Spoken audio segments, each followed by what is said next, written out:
Hi, ഇതിപ്പോൾ home made colour idli റെഡിയാക്കാനുള്ള തയ്യാറെടുപ്പിലാണ്. തേജൂട്ടൻ്റെ ത്രേക്കുട്ടിയുടെ സ്കൂളിൽ റിപ്പബ്ലിക് ഡേ സ്പെഷ്യലായിട്ട് കുക്കിംഗ് കോമ്പറ്റീഷൻ ഉണ്ടായിരുന്നു. ട്രൈ കളർ എന്തെങ്കിലും ഡിഷാണ് റെഡിയാക്കി കൊണ്ട് പോകാനുള്ളത്. ഞാൻ പോകുന്നില്ല എന്ന് വിചാരിച്ചിരുന്നതാണ്. ഇവിടെ രണ്ടും കൂടി പോയാലേ പറ്റുള്ളൂ എന്നും പറഞ്ഞ് ബഹളം. എന്നാൽ പിന്നെ പോയേക്കാന്ന് വിചാരിച്ചു. അങ്ങനെ ഓറഞ്ച് കളറിന് വേണ്ടി ക്യാരറ്റാണ് എടുത്തത്. ഫസ്റ്റ് അതിൻ്റെ ജ്യൂസ് മാത്രം എടുത്ത് മിക്സ് ചെയ്യാമെന്ന് പ്ലാൻ ചെയ്തത്. ലാസ്റ്റ് പിന്നെ ഫുള്ളായിട്ട് മിക്സ് ചെയ്തു. നെക്സ്റ്റ് ഗ്രീൻ കളറിന് വേണ്ടി മല്ലിയിലയും പാലക്കും കൂടെയാണ് എടുത്തത്. ഒരുവിധം കളർ ഒത്തു വന്നു.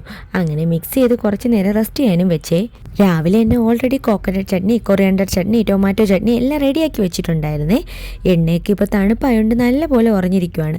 അങ്ങനെ ഓയിലൊക്കെ തേച്ച് ഫസ്റ്റ് വെള്ള, പച്ച, ഓറഞ്ച് അങ്ങനെ സെപ്പറേറ്റ് ഓരോ ഇഡ്ഡലി റെഡിയാക്കാമെന്ന് വെച്ചു. അതിനുശേഷം കാര്യമായിട്ട് ട്രൈ കളർ ഡിസൈൻ ഒരുമിച്ചൊക്കെ ചെയ്ത് വെച്ചിട്ടുണ്ട്. എന്താകോ എന്തോ.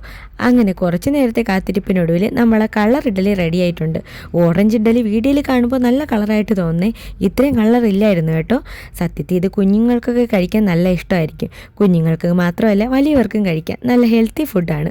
അങ്ങനെ അതിനുശേഷം സ്കൂളിൽ പോകാൻ റെഡിയാക്കുവാണ്. ഇവിടെ വന്നേ പിന്നെ രണ്ടുപേർക്കും കഫും കോൾഡും ഒക്കെയാണ്. സ്കൂളിൽ വിടുന്നില്ലായിരുന്നു. ഇന്നിപ്പോൾ ഞാൻ പോകുമ്പോൾ കൂടെ കൊണ്ടുപോയാലേ പറ്റുള്ളൂ. രണ്ടുപേർക്ക് റിപ്പബ്ലിക് ഡേ സെലിബ്രേഷനുമാണ്. അതുകൊണ്ട് വൈറ്റ് കളർ കുർത്തിയൊക്കെ ഇട്ടാണ് പോണത്. ഇതിൻ്റെ ഇടയിൽ ചോദിക്കുന്നുണ്ട്, അമ്മിക്ക് പ്രൈസ് കിട്ടുമോ അമ്മിയെന്ന്. അങ്ങനെ രണ്ടുപേരെ റെഡിയാക്കിയിട്ട് ഞാൻ വേഗം റെഡിയായി. കൊണ്ടുപോകാനുള്ളതൊക്കെ എടുത്തു വെച്ചിട്ട് പോകാനും ഇറങ്ങി. ചാടിത്തുള്ളിയൊക്കെ പോകുന്നുണ്ട്. എന്താകുമോ എന്തോ. അങ്ങനെ സ്കൂളിലെത്തി കോമ്പറ്റീഷന് സ്റ്റാർട്ട് ചെയ്തു. നിറയെ പേരൻസ് ഉണ്ടായിരുന്നേ. 30 മിനിറ്റ്സ് ഡെക്കറേഷന് വേണ്ടിയിട്ട് തന്നിട്ടുണ്ടായിരുന്നു. നിറയെ വെറൈറ്റി ഐറ്റംസ് ഉണ്ടായിരുന്നു. എൻ്റെ ഉള്ള പോലെ ട്രൈ കളർ ഇഡ്ഡലി വേറെയും ഉണ്ടായിരുന്നു. അവിടെ ചെന്നപ്പോഴറിയുന്നേ ഏത് ഡിഷ് വേണമെങ്കിലും പ്രിപ്പയർ ചെയ്തുകൊണ്ട് പോകാമായിരുന്നെന്ന്. ലാസ്റ്റ് വന്ന മെസ്സേജ് ഞാനൊട്ട് ശ്രദ്ധിച്ചുമില്ല. ഇല്ലെങ്കിൽ നമ്മുടെ എന്തെങ്കിലും സ്പെഷ്യൽ ഐറ്റംസ് കൊണ്ടുപോയി ഞെട്ടിക്കായിരുന്നു. ഇനിയിപ്പോൾ പറഞ്ഞിട്ട് കാര്യമില്ലല്ലോ. അങ്ങനെ ലാസ്റ്റ് ജഡ്ജസ് വന്ന് ടേസ്റ്റ് ചെയ്ത് മാർക്ക് വിട്ടു. ഫസ്റ്റും സെക്കൻഡും തേർഡും ഒക്കെ ഇവർക്കൊക്കെ ആയിരുന്നേ. ബാക്കിയുള്ളവർക്കൊക്കെ പാർട്ടിസിപ്പേഷൻ സർട്ടിഫിക്കറ്റും കിട്ടി.